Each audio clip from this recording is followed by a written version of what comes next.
My name is Chioma Oruru. I'm a doctoral student at Howard University in political science. And my question is actually inspired by his, which is diametrically the opposite, which, I apologize for missing the first presentation, but from what I gather, that there isn't even enough critical analysis of this concept of African leadership and where we fit Obama in the middle of African leadership. He may not self-identify as African, but he is, in fact, Black and thus African.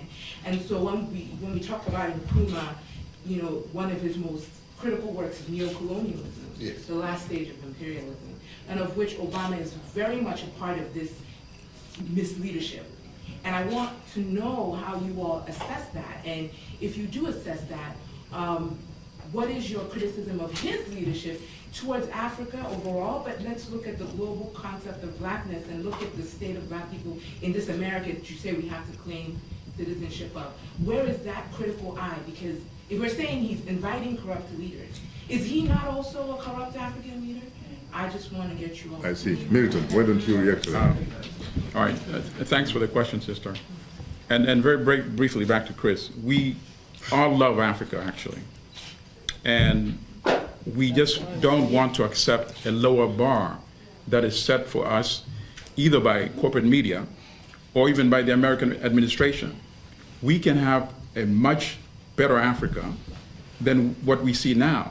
And that's why we do this kind of activities, not because of any hate for Africa or not wishing that their company actually realizes its full potential.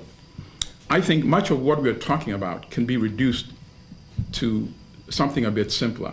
There's a big struggle between the American people as opposed to corporate America. Corporate America presents a danger even to American society within the United States. So you can imagine with less boundaries in Africa, with less institutions, and that's why it was very critical when President Obama spoke about the need for strong institutions. There are no institutions today that protect African people from Western corporations going to a leader such as Rwanda's Kagame or Uganda's Museveni and saying, allow us free hand to do anything in Eastern Congo. So that's the only way we can tolerate the death of 6 to 8 million Congolese. And it's not front page news anywhere. Why? Because major corporations are benefiting from those resources. Where else in the world could that kind of genocide be accepted? And where else in the world could that type of genocide not be consistently covered by major media? And major media is part of the problem because with corporations, that's the problem. It's corporate media. So they're in bed with these kind of policies that have been extremely destructive to African people. Imagine, you go to, at one point, Uganda and Rwanda were exporting minerals that they didn't produce.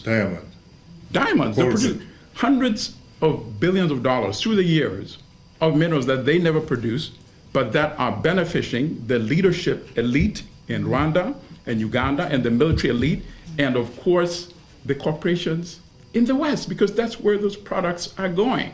So that Africa faces a serious challenge. We should focus on building institutions, as the president said when he was in Ghana in 2009. If that can happen, that would be the greatest accomplishment that the United States can help Africa accomplish. So one final point. The apartheid example used by Nee was brilliant. Not only did South Africans fight within the country, but they had very important allies all over the world, particularly in the United States. So we need to have sisters and brothers and all other Americans become much more interested in what is going on in Africa and how the corporations in league with the administration has been very destructive to the African continent. If we can highlight that and oppose that and resist that, then Africa will be on the road to the kind of progress that we want to see.